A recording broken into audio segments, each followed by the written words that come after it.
Assalamu alaikum wa rahmatullahi ta'ala wa barakatuh. Aujourd'hui, dans la chaîne de Madame Alel, je vais partager avec vous ma réflexion. C'est-à-dire, je vais réfléchir et dire mes soucis à haute voix. Les élèves de la 3e année sont passés à la 4e année et les élèves de la 4e année sont passés à la 5e année, mais les programmes ne sont pas achevés. Alors, comment faire pour cette année-là? Un grand point d'interrogation. Alors, le premier conseil que je propose, je donne, c'est qu'il ne faut pas se paniquer. Pourquoi? Parce que il faut donner aux élèves l'envie de travailler, il faut être calme et toujours prendre le soin de dire faire ce qui est peu et bon.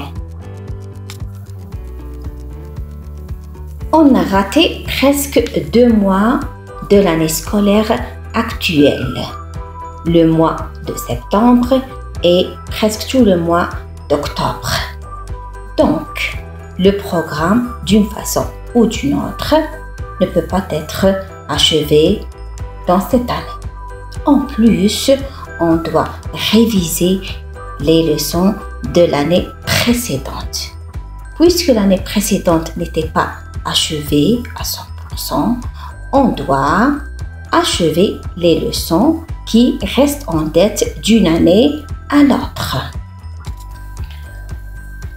Pour cela, il faut prendre l'essentiel de chaque année, c'est-à-dire il faut prendre tout ce qui est important et indispensable pour la 3e année qui rend service à la 4e année. Puis la même chose, on doit prendre tout ce qui est essentiel de la 4e année pour rendre service à la 5e année. Chaque enseignant du cycle primaire doit mettre son propre plan. Un plan pour les 3e année, le niveau de 3e année. Un autre plan pour 4e année.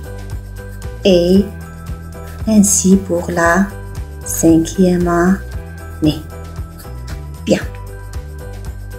Dans les 4 domaines, oral réception, c'est écouter et comprendre. Oral production, c'est pouvoir s'exprimer oralement. Écrit réception, c'est la lecture. Lire et comprendre. Et vous avez écrit production, c'est produire. Ce soit des points de langue ou bien la production écrite. Et nous avons des compétences à installer chez l'apprenant. On doit installer des compétences pour obtenir des objectifs. Alors, pour atteindre ces objectifs, des objectifs chez l'apprenant, on doit installer ces compétences-là. Durant le processus d'apprentissage, on commence par la situation de départ, par quoi on va commencer, puis situation d'apprentissage élémentaire.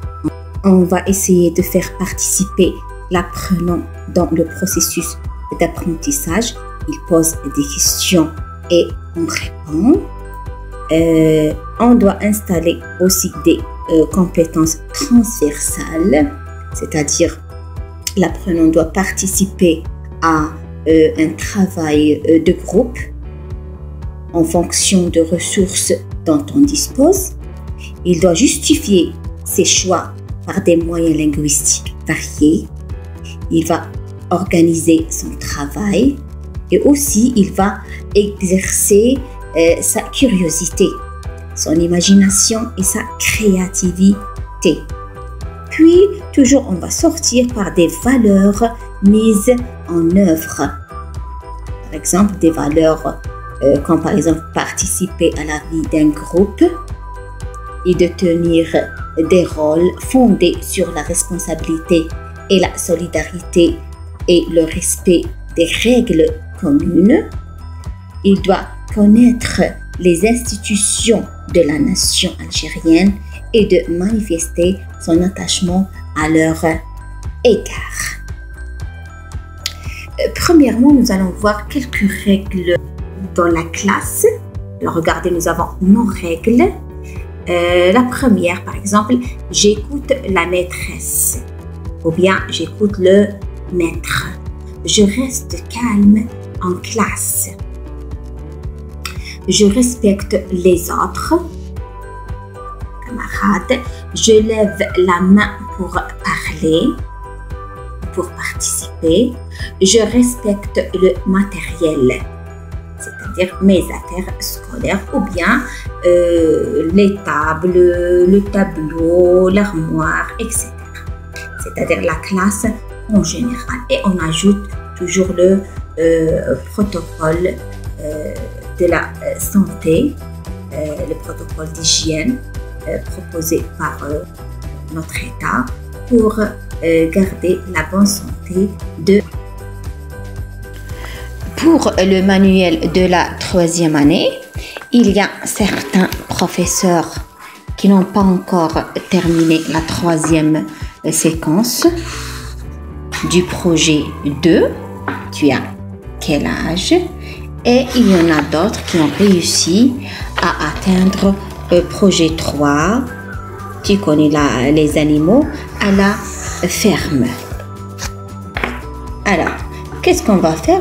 On va réviser les graphèmes qui manquent pour l'alphabet, comme le J par exemple, comme ici, si vous voyez, nous avons le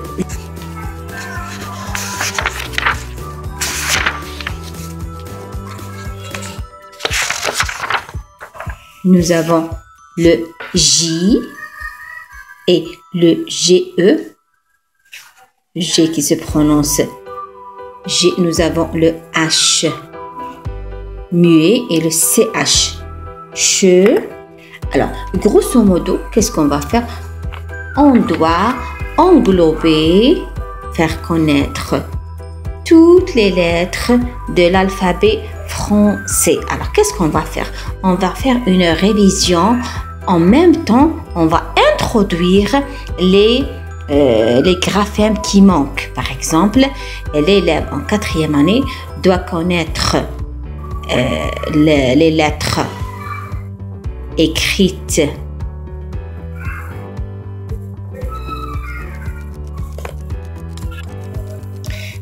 avec les 4 formes d'écriture et il doit réciter tout un peu la lecture, c'est-à-dire on va choisir des mots ou bien des petits textes et l'élève va essayer de lire les phrases tout doucement avec l'assistance du maître bien sûr pour corriger les fautes. Pour les 4e années, on s'est arrêté au projet 3 et on a certains professeurs qui ont entamé la première séquence. Tu connais l'aventure de la petite goutte d'eau.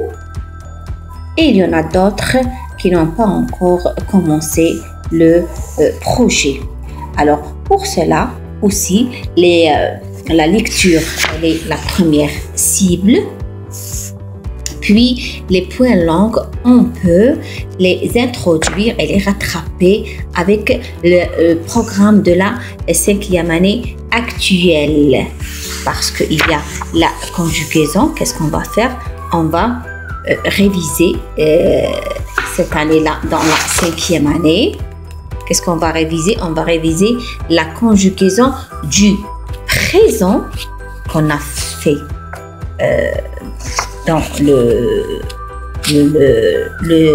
l'année passée, c'est-à-dire dans la 4e année, et la conjugaison des verbes au futur simple. Nous allons voir ça aussi dans le programme de la 5e année, c'est-à-dire c'est la même chose à faire. Donc, il ne faut pas faire trop de soucis dans ce sujet-là. Puis, il y a grammaire, vocabulaire, tout cela, on peut le rattraper. Ce qui est essentiel, c'est que l'élève doit être capable de s'exprimer oralement, hein, et par écrit. Et le plus important, c'est la lecture. Toujours, l'élève doit lire des textes d'une trentaine de mots, une lecture expressive.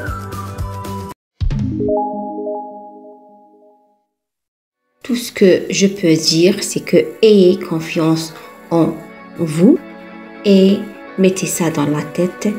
Dis à l'élève, il oubliera. Enseigne à l'élève, il se rappellera. L'élève doit être acteur de ses apprentissages.